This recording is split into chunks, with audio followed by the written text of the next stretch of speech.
Hello, I'm Liam Lyceum. I am doing another tag, so thanks for joining me. Oh yeah, I'm Hemvar. Also, as you can tell, I'm a little tired.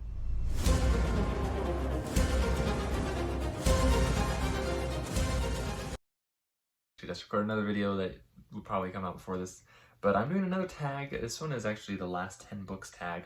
I was not tagged, technically, but I did watch Bryce from Shelf Center do this tag, and he said anyone could do it. And I was like, yeah, I'll include myself in that, anyone. So I'm going to just go really quickly through these, honestly, but they're all the last book, blah, blah, blah, and yeah, answer the question. Right, so, okay, the last book you didn't finish, Hyperion by Dan Simmons. I actually talked about this a lot in my Why I Sometimes Don't Finish Books video, which I may link here if I remember. I've taken less time to edit videos recently, if you hadn't already noticed. The last book you reread, I read RuneScape Betrayal at Falador. By the time this comes out, that review should be up, actually. So that was a reread from over 10 years ago last time, or first time I read it as well. So it's pretty interesting. I liked it a lot, actually. I mean, it didn't hold up 100%, but it'd be interesting. I don't know if I would enjoy it so much today reading it for the first time, which doesn't necessarily mean that some people who haven't read it would enjoy it right now, because I definitely don't have the same taste as everyone anyways. The last book you bought, I'm going to take that as the last book I bought, and it's made it here, because I have ordered a couple more books that have not yet arrived, because the last book I bought was, I don't even remember what it's called, actually. It's a Harry Kuttner book. Oof, I don't remember what it's called, but it was an influence apparently on Zelazny's Amber. I'll get that at some point, but the last book to get here was actually, it's funny because I was going to do this tag yesterday, and the answer to that would have been Memories of Ice by Stephen Erickson. I got a trade paperback, but actually some more books got here today. I got 3 books today that came in. I got The Big Time by Fritz Leiber, Peace by Gene Wolfe, and The Knight and Knave of Swords by Fritz Leiber as well, which I'm actually on book 6 in Fafhrd and Grey Mouser, and that's book 7. I don't even have book 6 yet. That one's yet to arrive. That's Swords and Ice Magic. It's the one with Michael Whalen cover art, so that one should be here soon. That'll be my next Fafhrd and Grey Mouser read, and then The Knights and Knave of Swords. But that probably won't even be my next library read. Anyways, that's getting off topic. There's my problem. The last book you said you read but didn't. And, I don't think I've ever done this. I generally read my books, I think. There might be some books I've, skipped parts, and some books I definitely, skipped chunks in. Like, a good chunk of Crossroads of Twilight when I read that back in 2018, I think. I skipped a huge chunk of that because it was pointless to torture myself by not skipping it. So, but I don't, if I'm going to say I've read a book, I at least read a good chunk of that book. You know what I mean? And I'll generally just say I DNF'd it. But yeah, I can think of Crossroads of Twilight and maybe a couple other times where I've read, ways in, what the heck, and just skip a decent amount, go around, whatever. So, but never have I ever said that I have read something that I hadn't actually read. It's not asking if I read it completely, but I guess. I digress. Anyways, the last book you wrote in the margins of. So, some nonfiction book.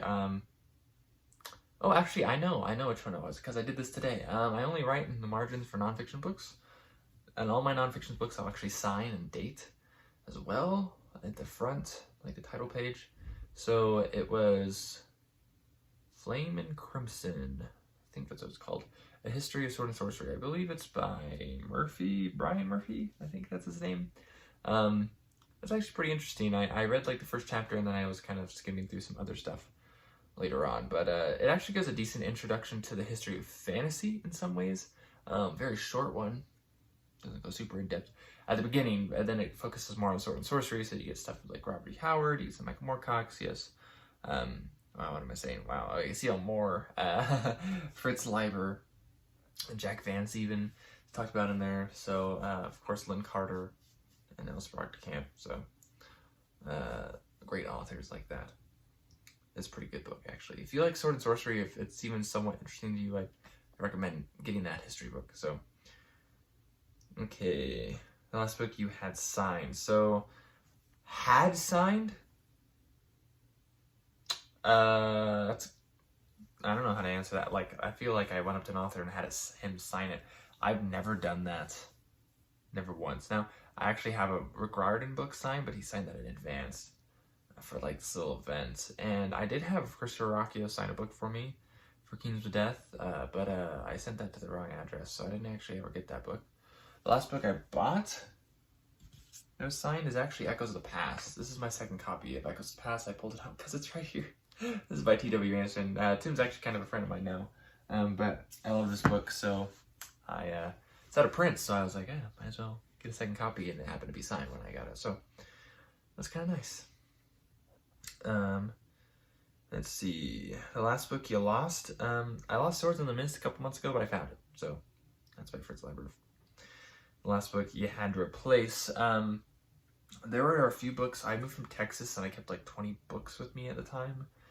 I generally made some decent choices, but I still have not been back to that storage unit in Texas where my books are.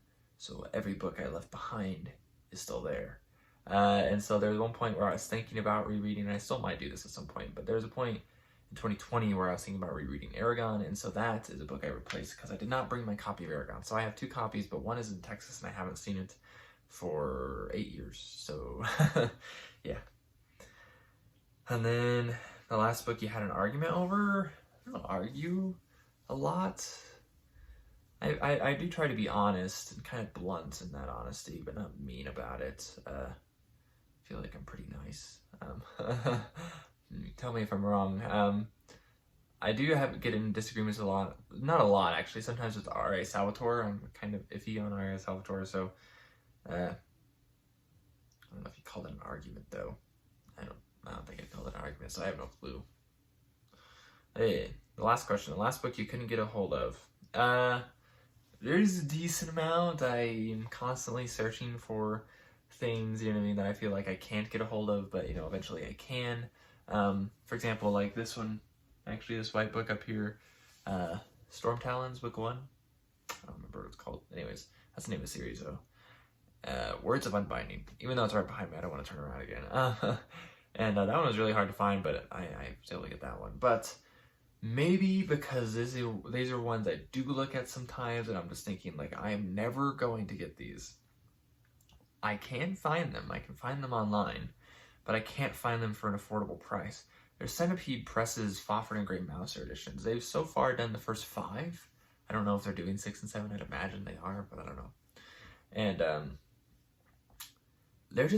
they're limited run. I think they're about 300 print runs. It's pretty normal. Centipede Press is underrated among the fantasy booktube community.